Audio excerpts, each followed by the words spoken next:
Hey everybody, I'm JJ, you're watching Reality Survival, and so today I'm going to try to tell you a story that I think is one of the most weird and interesting stories that I have come across when it comes to prepper stuff, prepper topics and whatnot. I kind of fell into an internet rabbit hole the other night when I was doing some research on nuclear winter.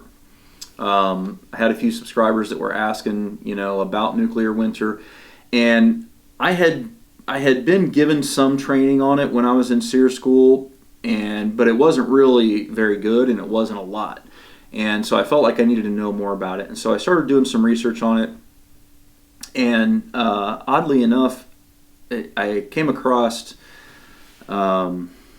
some old videos and some old papers written by Carl Sagan, and these papers were it was Alan Robach, Carl Sagan, a guy named Tubin, and somebody else, Taylor maybe. They call it the TTAPS article. TAPS TAPS article, and so everywhere I looked, pretty much everything I could find was referencing this one authoritative article on nuclear winter. And let me tell you what, that article did not paint a pretty picture. And it was pretty similar to all the things that I had kind of heard before. But I was like, there's got to be more than this, right? Because this was from like 1983 is when it came out. And what was weird is I couldn't really find anything back from the 50s and 60s.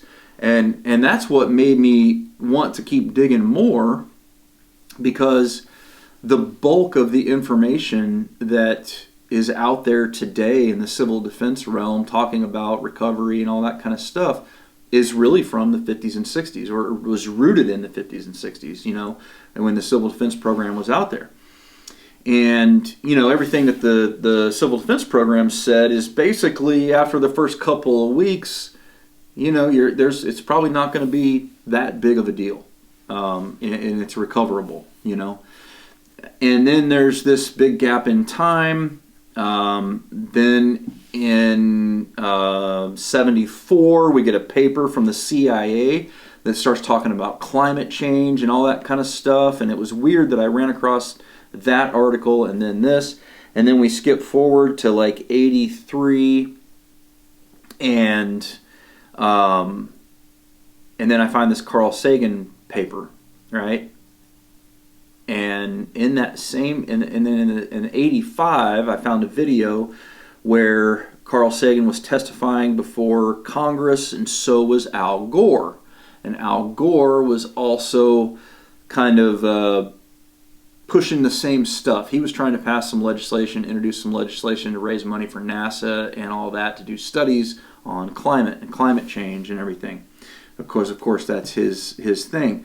Well, then I found some additional stuff where Carl Sagan was also doing some climate change testimony and all that kind of stuff, as well as talking about the nuclear winter. So then I started digging a little bit deeper, and I found that their TTAPS study was basically modeled off of volcanic studies, and they were comparing nuclear detonations to volcanoes. And on the surface of all that, it all sounds kind of reasonable, right? It all sounds like, yeah, that makes sense. They seem similar, volcanoes and nuclear eruptions kind of seem the same, except they're not. And I found one ditzy.mil paper that basically said that the United States military, after looking at the comparisons between volcanoes and nuclear bombs, said this is not the same thing, and it's not worth trying to correlate the two. So that was interesting, because that kind of started to negate the Carl Sagan paper. and nothing was sitting right with me. Nothing was quite sitting right with me, and it didn't make any sense. It didn't make any sense how there were no opposing views anywhere. That's what, that as an investigator, as somebody who I have been trained to dig into things, and when you only find one side of the story, that is always an indicator that something's going on. Something's weird, because in almost every truthful situation, in open debate, in open society, you will find one side and you'll find another, and usually the truth is somewhere in the middle, right? That is the reality of the world that we live in. And when you only find one side of information, somebody's controlling narrative, okay? And so I kept digging and I kept digging, and there is very little information out there about nuclear winter. So, if you guys can find good research papers about nuclear winter that are published, that are out there, I would love for you to send them to me, because I'd like to look at them, because I'd like to know a little bit more about it. So anyway, I found this article. I finally found this article from the Wall Street Journal from November 5th, 1986 by Russell Seitz. Now, Russell Seitz is a visiting scholar in Harvard University Center for International Affairs. And this article is based off of an article from the fall issue of National Interest. Okay, it's kind of a long article, but I want, because I believe that this article rings very true to the whole issue of nuclear winter and how it came about and why there's no opposition to it and everything else like that. So I don't normally just read you guys articles, but this article I found to be fascinating, and I'll post it down in the link below so that you guys can see it as well. But I think it bears adding it to the conversation about nuclear winter.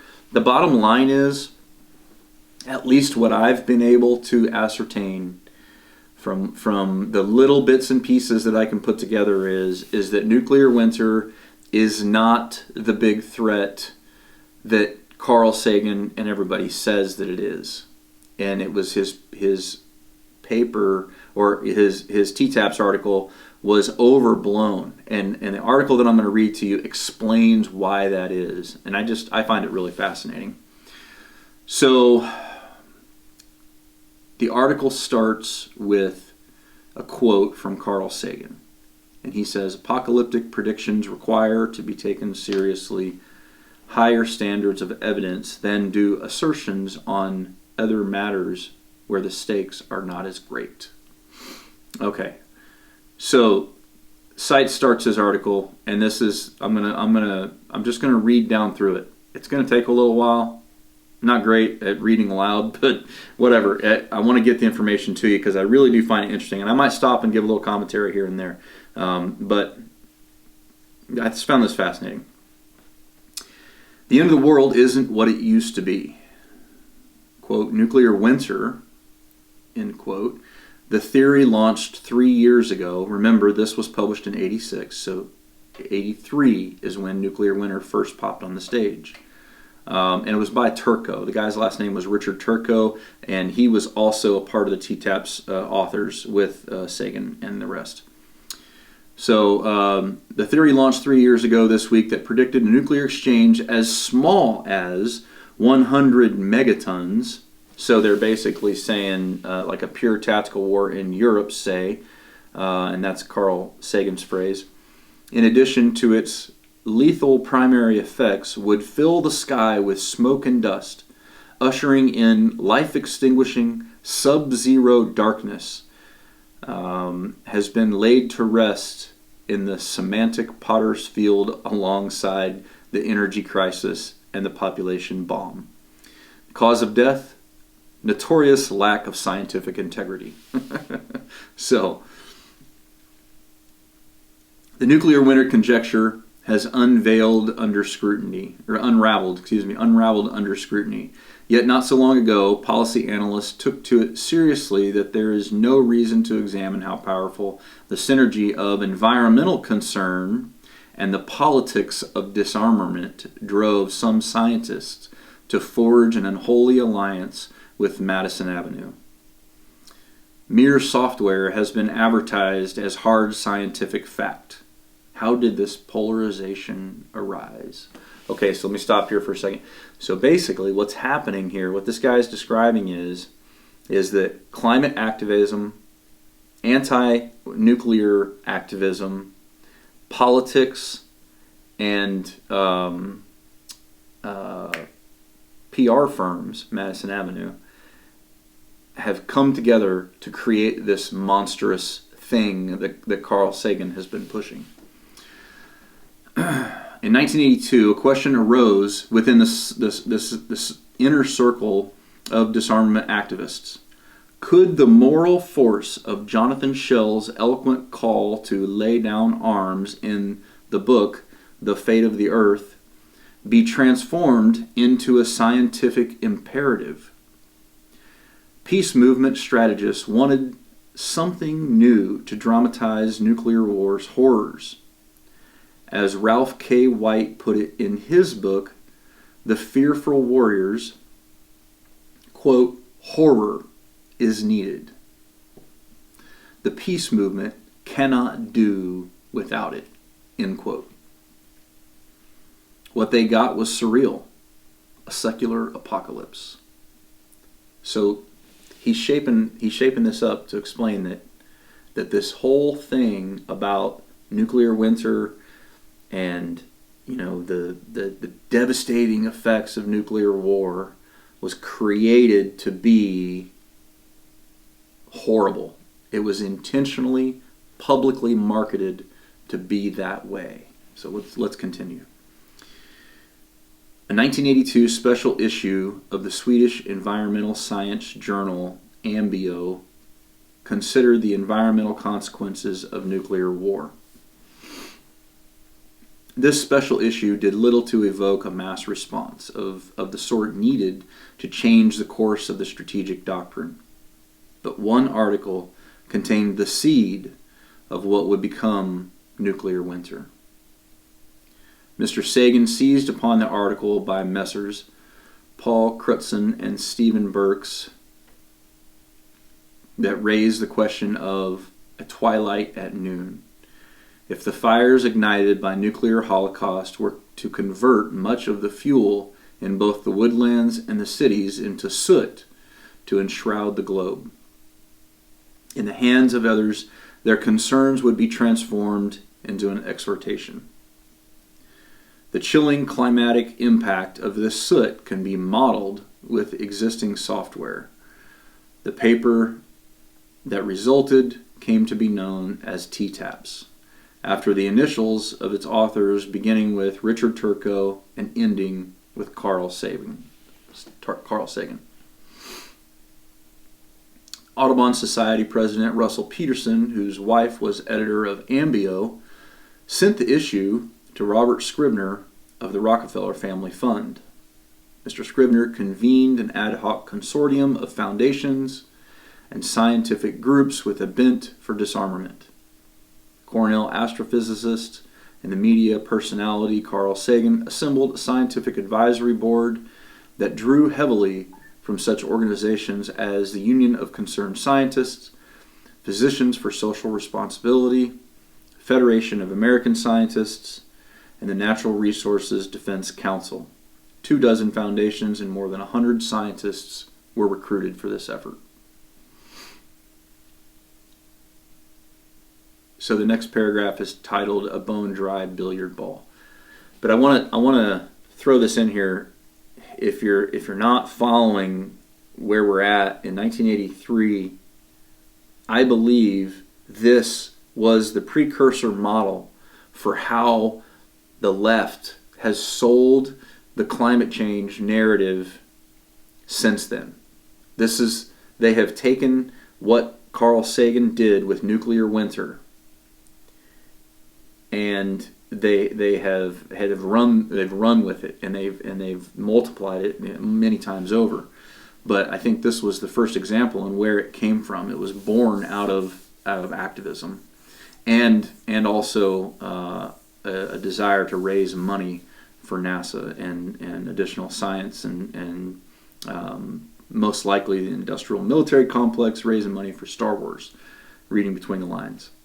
But anyway, okay, so a bone dry billiard ball. So nuclear winter never existed outside of a computer. And if you think about that, I'm going to do a little commentary here. That is true, because we've detonated hundreds and hundreds of bombs, and we've never experienced anything like nuclear winter. Right? It's never happened. So nuclear physics never existed outside of nuclear winter never existed outside of a computer, except as a painting commissioned by a PR firm. Instead of an Earth with continents and oceans, the TTAPS model postulated a featureless, bone-dry billiard ball. Instead of nights and days, it postulated 24-hour sunlight at 1/3 the strength. Instead of realistic smoke emissions, a 10-mile thick soot cloud magically materialized, creating an alien sky as black as the ink you're reading. The model dealt with such complications as geography, winds, sunrise, sunset, patchy clouds in a stunningly elegant manner. They were ignored. When later computer models incorporated these elements, the flat black sky of TTAPS fell apart into a pale and broken shadow that traveled less far and dissipated far more quickly. The TTAPS model entailed a long series of conjectures. If this much smoke goes up, if it's this dense, if it moves like this, and so on. The improbability of a string of 40 such coin tosses coming up heads approaches that of the Pat Royal flush.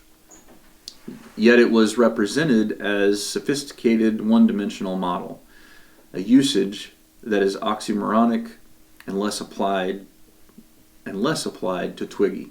To the limitations of the software were added those of the data. It was an unknown and very complex topic. Hard data was scant, so guesstimates prevailed. Not only were these educated guesses rampant throughout the process, but it was deemed prudent, given the gravity of the subject, to lean towards the worst case end of the spectrum for dozens of the numbers involved. Political considerations subliminally skewed the model away from natural history, while seeming to make the expression nuclear freeze a part of it. So they didn't have good data, because in none of the tests that we had previously done did any of that materialize. So they made guesstimates, because we didn't blow up cities and all that kind of stuff, right? We did things out in the desert and all that. So they did guesstimates, and they skewed the data towards the horrible. So if you skew the data in your computer modeling, then you're going to get a much worse result. They were creating the horror that was needed to sell the activism that they wanted, right? Okay, so let's see here. Next paragraph. Quote, "The question of peer review is essential. That is why we have delayed so long in the publication of these dire results," said Carl Sagan in late 1983. But instead of going through the ordinary peer review process, the TTAPS study had been conveyed by Mr. Sagan and his colleagues to a chosen few at a closed meeting in April 1983. Despite Mr. Sagan's claim of responsible delay before this peculiar review process hadn't even begun, an $80,000 retainer was paid to Porter Novelli Associates, a Washington, D.C. public relations firm. More money was spent in the 1984 fiscal year on video and advertising than on doing the science. The meeting did not go smoothly. Most participants I interviewed did not describe the reception accorded the nuclear winter theory as cordial or consensual. The proceedings were tape recorded, but Mr. Sagan has repeatedly refused to release the meeting's transcript. The organizers have said it was closed to the press to avoid sensationalism and premature disclosure. According to Dr. Costa Tispis of MIT, even a Soviet scientist at the meeting said, quote, "You guys are fools. You can't use mathematical models like these to model perturbed states of the atmosphere. You're playing with toys," end quote. Having premiered on October 30th, 1983, as an article by Mr. Sagan in the Sunday Supplement Parade, the TTAPS results finally appeared in Science magazine December 23rd, 1983. This is the very apex of scholarly publication, customarily reserved for review article expounding a mature addition to an existing scientific discipline, one that has withstood the testing of its data and hypothesis by reproducible experiments recorded in peer-reviewed literature. Yet, what became of the many complex and uncertain variables necessary to operate the nuclear winter model? They were not yet set forth in the text. 136 pages of data were instead reduced to a reference that said simply, quote, "in preparation," end quote. The critical details were missing. They have languished in unpublished obscurity ever since. The readers of Science were still bewildered when just 1 week later another article by Mr. Sagan called "The Nuclear War and Climatic Catastrophe" appeared in Foreign Affairs. Mr. Sagan argued that because of the TTAPS results, what is urgently required is coherent, mutually agreed upon, long-term policy for dramatic reductions in nuclear armaments. In hastening to maximize the impact, Mr. Sagan made mistakes. While he cited the following passage as coming from a companion piece in Science that he co-authored, it did not actually appear in the published version of that article. Quote, "In almost any realistic case involving nuclear exchanges between the superpowers, global environmental changes sufficient to cause an extinction-level event equal to or more severe than that of the close of the Cretaceous when the dinosaurs and many other species died out are likely," end quote. So he's comparing the nuclear war to the impact of an asteroid that killed off all the dinosaurs. The ominous rhetoric italicized in this passage puts even the 100 megaton scenario of TTAPS on par with the 100 million megaton blast of an asteroid striking the Earth. This astronomical mega-hype failed to pass peer review and never appeared in Science. Yet having appeared in Foreign Affairs, it has been repeatedly cited in the literature of the strategic doctrine as evidence. Rather than higher standards of evidence, Mr. Sagan merely provided testimonials. He had sent return mail questionnaires to nearly 100 participants at the April meeting, and edited those replies down to his favorite 24 quotations.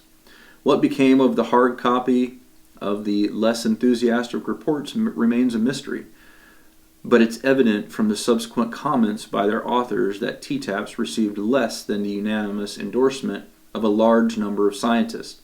Professor Victor Weisskopf of MIT sized up the matter in early 1984.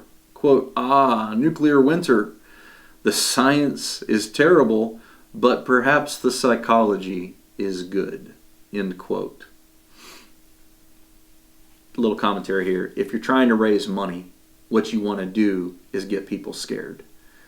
This has been used over and over again, but I think this was where the plan was really laid out and formed, right? All right, next paragraph. Many scientists were reluctant to speak out, perhaps for fear of being denounced as reactionaries or closet strangeloves. For example, physicist Freeman Dyson of the Institute of Advanced Studies at Princeton was privately critical in early 1984. As he put it, quote, "It's TTAPS, and absolutely, or it's, parentheses, TTAPS, an absolutely atrocious piece of science. But I quite despair of setting the public record straight. Who wants to be accused of being in favor of nuclear war?" End quote. So the thing is that if you remember back in the 80s, everything was super hyperbolic about nuclear war. Everybody was worried about a confrontation with Russia, just like we are right now. And so nobody wanted to stand up and say, listen, nuclear war isn't that big of a deal. It isn't as bad as what Sagan is making it sound like. Because you would then be viewed as somebody who is more pro-war or pro-usage of nuclear weapons when the administration was trying to say, hey, let's try to start de-arming, let's de-escalate, because we were trying to get Russia to the negotiating table and all that kind of stuff. So nobody wanted to step out of line. Consequently, this is why we don't have any papers that are contradicting Sagan's TTAP article. Okay, next paragraph. Most of the intellectual tools necessary to demolish TTAP's bleak vision were already around then, but not the will to use them. From respected scientists, one heard this, quote, "You know, I really don't think these guys know what they're talking about," end quote. And that was Nobel laureate physicist Richard Feynman.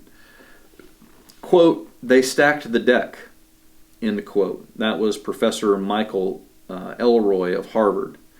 And after a journalist's caution against the four-letter words, another one said, quote, "Humbug is 6 letters," end quote. And that was from Professor Jonathan Katz of Washington University.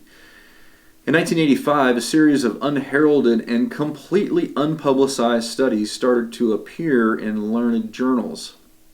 Studies that, piece by piece, started to fill in the blanks in the climate modeling process that had previously been patched over with, quote, "educated guesses." The result was straightforward. As the science progressed and more authentic sophistication was achieved in newer and more elegant models, the postulated effects headed downhill. By 1986, these worst-case effects had melted down from a year of Arctic darkness to warmer temperatures than the cool months in Palm Beach. A new paradigm of broken clouds and cool spots had emerged.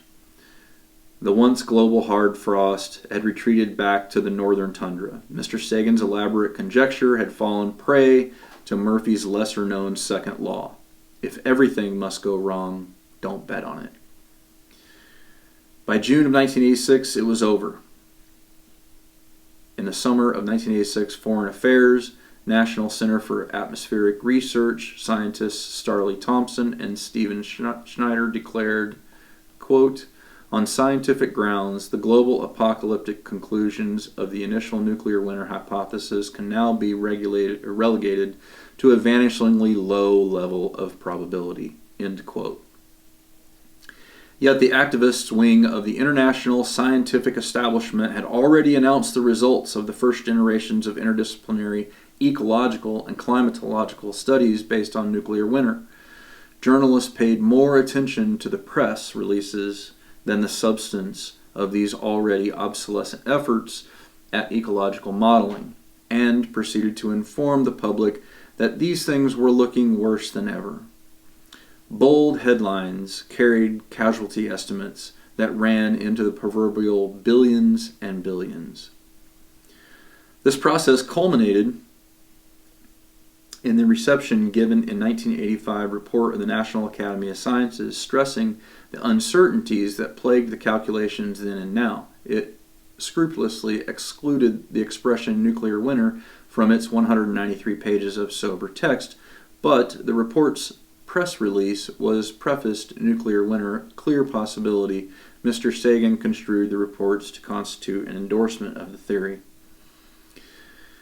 But in January of 86, NCAR's Dr. Schneider quietly informed a gathering at NASA Ames Laboratory that nuclear winter had succumbed to scientific progress, and that in a severe 6,500 megaton strategic exchange, the day after might witness July temperatures upwards of 50 plus degrees Fahrenheit in mid-America. The depths of nuclear winter could no longer easily be distinguished from the coolest days of summer. As the truth slowly emerged, private skepticism turned often to public outrage, and not just among the hawks. Professor George Rathjens of MIT, chairman of the Council of Livable World, offered this judgment: nuclear winter is the worst example of the misrepresentation of science to the public in my memory. End quote. Politics of the matter. All right, we're almost done, so stick with me here. Politics of the matter. This is important. January 23, 1986, the leading British scientific journal Nature pronounced on the political erosion of objectivity vital to the scientific endeavor, quote, "Nowhere is this more evident than in the recent literature on nuclear winter, research which has become notorious for its lack of scientific integrity," end quote. But it is by no means solely within the halls of science that responsibility lies, or where the redress and the prevention of the recurrence must be sought.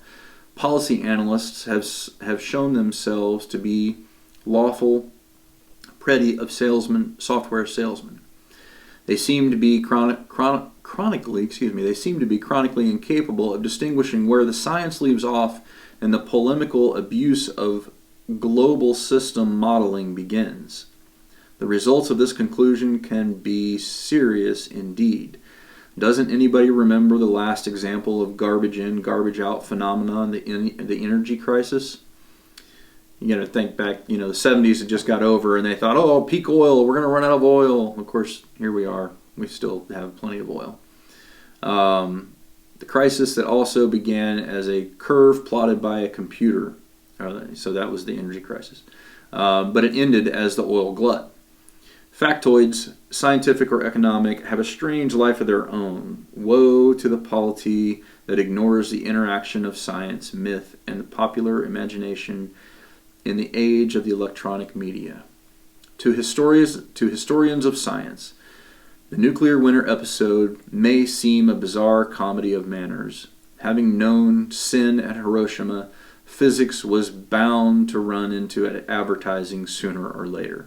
But what about the politics of the issue? Does all this matter? Mr. Sagan evidently thinks it does. His homiletic overkill has been relentless. An animated version of his obsolete apocalypse has been added to the updated documentary Cosmos, a special edition. This fall, primetime audiences will watch in horror as the airbrushed edge of nuclear darkness spreads over the planet. Marshall McLuhan was right on the mark. With television's advent, advertising has become more important than products. Now remember, in 1983, A Day After also had just come out, right? So everybody was really scared about this. People were literally having nightmares from The Day After, the movie The Day After. What is being advertised is not science, but pernicious fantasy that strikes at the very foundation of crisis management. One that attempts to transform the alliance doctrine of flexible response into a dangerous vision. For despite its scientific demise, the specter of nuclear winter is haunting Europe. Soviet propagandists have seized upon the nuclear winter in their efforts to debilitate the political will of the alliance. What more destabilizing fantasy than the equation of theater deterrence with a global Gotterdammerung could they dream of? What could be more dangerous than to invite the Soviets that the alliance is self-deterred and thus at the mercy of those who possess so ominous an advantage in conventional forces? I thought this was good.